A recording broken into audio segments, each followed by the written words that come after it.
any official figures related to the number of persuasive messages we're exposed to on a daily basis. I did see similar figures on numerous websites that indicated on average, a person is exposed to approximately 6,000 to 10,000 persuasive appeals in one day on television, through social media, billboards, and email solicitation.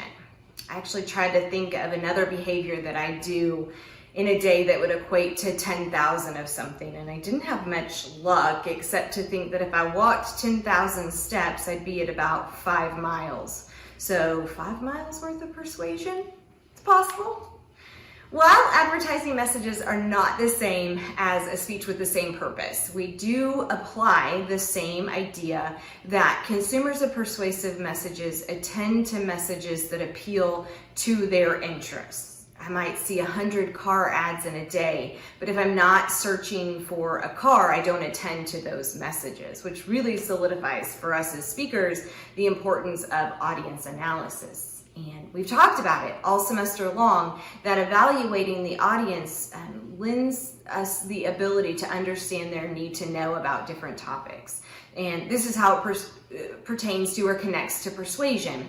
This evaluation is just as important in an informative speech as it is in a persuasive speech. So creating a persuasive appeal should incorporate audience analysis, in addition to what I want to talk to you about today, a balance of 3 components. You know these. They were established by Aristotle during the birth of rhetoric, and they are ethos, logos, and pathos, or in today's terms, credibility, logic, and emotion.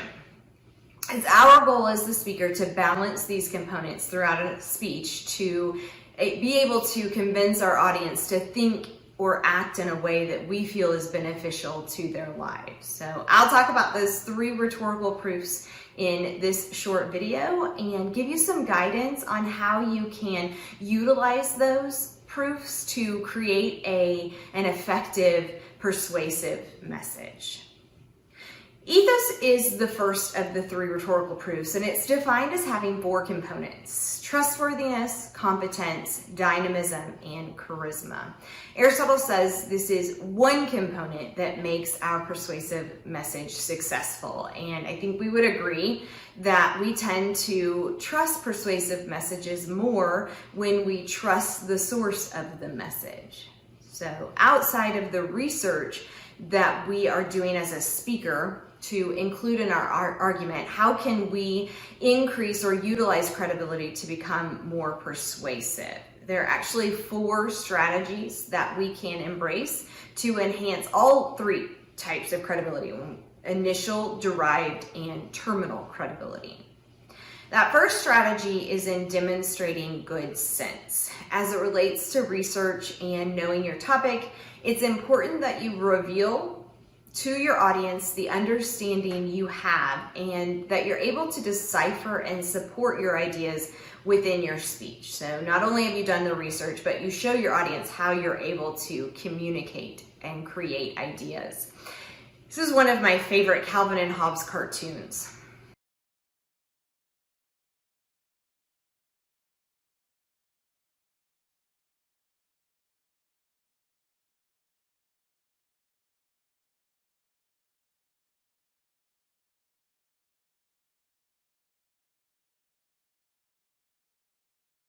Calvin is referencing bats as bugs and shows little good sense in this example. I know it's complex.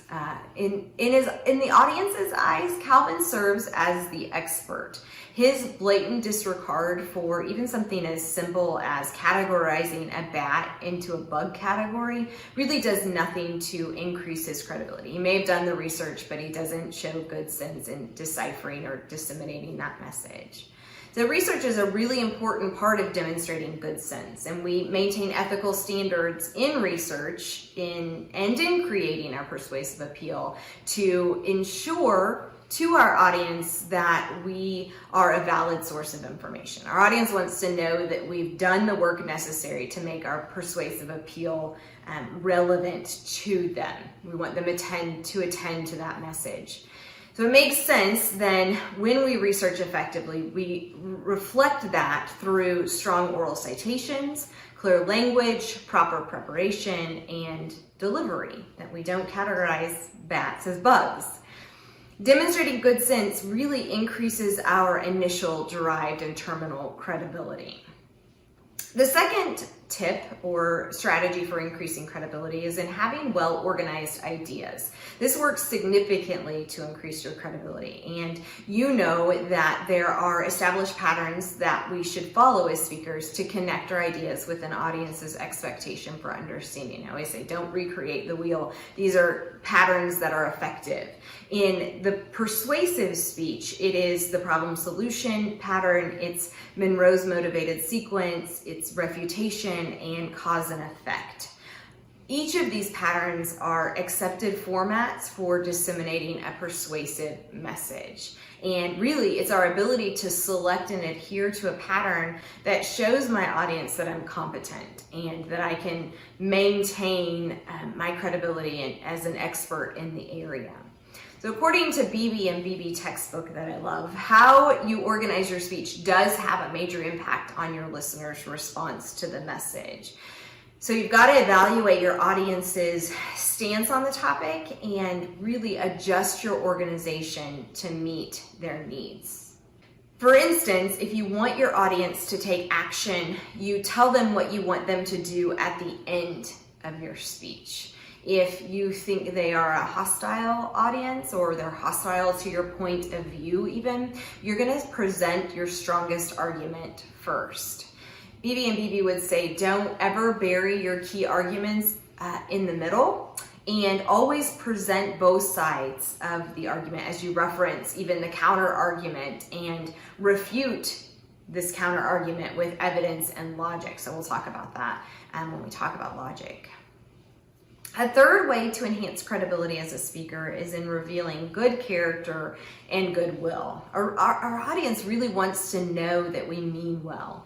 And in order to be an ethical speaker, we have to believe in the message we're sharing. So we reflect that in our presentation of the information and through demonstration of good character. I've actually mentioned it before that even if me selling a certain product impacts my bottom line, I have to believe that the persuasive appeal, that this product will benefit my audience. So in this sense, I'm showing them goodwill and I'm giving them really even a reason to listen from the very beginning of my speech. I'm saying, I want you to do well on your persuasive speech, so listen up. I'm demonstrating to you that I have your best interests at heart. Calvin, calling his audience chowderheads, really does little to increase his credibility or his character, if you will. Me being condescending, narrow-minded, and even ethnocentric will impact my ability to persuade my audience. I really want them to know that I have their best interest at heart, which means that I need to know who my audience is so that I can create a persuasive message that meets their needs. So you can kind of see how all of these components are coming full circle. Audience analysis, reason to listen, now utilizing ethos. So a final strategy or technique for increasing ethos is in having dynamism as you speak. And dynamism and charisma are both components of credibility definition, and dynamism relates to controlled enthusiasm for your speech. And I'd add to that it's appropriate enthusiasm or charisma. And you know as well as I do that not all topics lend themselves to being chipper, right? The burial options or rheumatoid arthritis don't necessitate upbeat delivery. So we really have to think about dynamism as it relates to energy, interest, and flexibility in delivery. You can't fake your enthusiasm for a topic. That will be reflected in your delivery.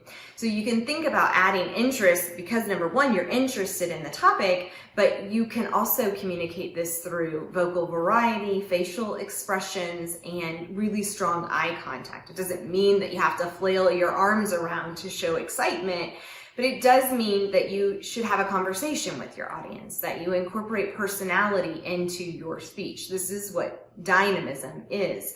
And this engagement through your delivery increases your audience's willingness to trust us, right? Or it makes them want to attend to the message you're presenting. Now, to lean too heavily on one proof, to really just focus on credibility, would be unethical and ineffective. So we really have to gain a firm understanding of the other proofs, logos and pathos. So logic is the next rhetorical proof that I want to talk to you about. And I think we realize it is a really important aspect of all persuasive appeals. And appeal to logic is especially important to someone who thinks in numbers and really strategizes, wants the specifics. And I actually tell my own classes, I'm from Missouri, so show me, right? I want to know how logical the persuasive appeal is to the topic. A speaker can utilize a few different strategies in a logical appeal for creating a persuasive message. Inductive and deductive reasoning are both strategies for bringing an audience to a particular conclusion. Inductive reasoning is reasoning that arrives at a general conclusion from specific instances. So I think in specific to general.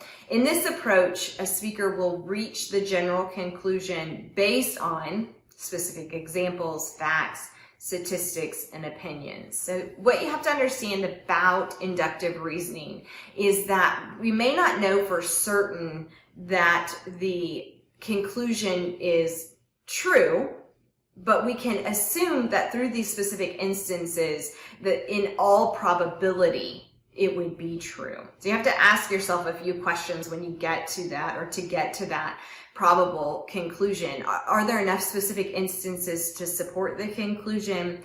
Are the specific instances typical? And are they recent? One type of inductive reasoning that might help solidify, those conclusions is reasoning by analogy. So making a comparison to help increase the probability. An analogy, compares one thing, a person, a process to another, and it predicts how something will perform and respond based on that comparison. So when we observe two things having a number of similar characteristics, we can assume that a certain fact about one is likely true of another because we've used that analogy. We've made that connection.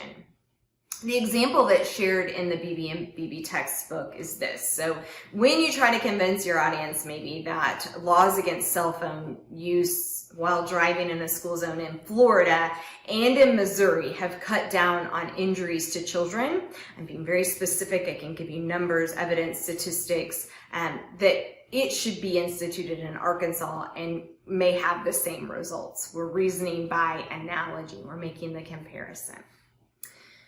Deductive reasoning was the second strategy, and as you might have guessed, it's reasoning from a generalization to something specific. This reasoning mirrors that of inductive reasoning, except that the conclusion in deductive reasoning is certain rather than probable. So I'm using general information to come to a specific conclusion. So a speaker can arrange the argument in the form of a syllogism, so a major and a minor premise and the conclusion. And the certainty of the conclusion is based on the validity of that major and minor premise in the deductive reasoning. So an example might be if you think of the argument that big box stores drive out small retailers in small communities. And Menards is a big retail store that wants to build in our small community. And if the store is permitted to open, it will drive out small retailers in our community. Now, regardless of inductive or deductive reasoning, you have to think about those examples and thinking that any logical appeal has to include sufficient, well-supported evidence. It may include facts, examples, opinions, or statistics, but knowing how to utilize those and incorporate them in those strategies will be important. You also have to think about the cultural context of your logical appeal. This goes all the way back to that transactional model of communication where I said, in this cultural context, how does that influence your information? And in this case, it would influence the evidence, the organization, the emotion, and even your delivery. Again, emphasizing the importance of audience analysis.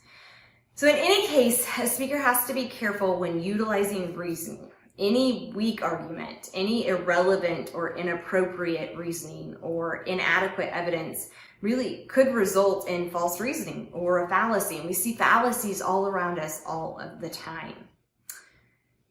A final component of strong persuasive messages is in appealing to the audience's emotions. When we talk about balance as it relates to persuasion, this is typically why it's so important, because we are very emotional beings. And I can speak from experience and tell you there are so many times that I've made decisions based on emotion.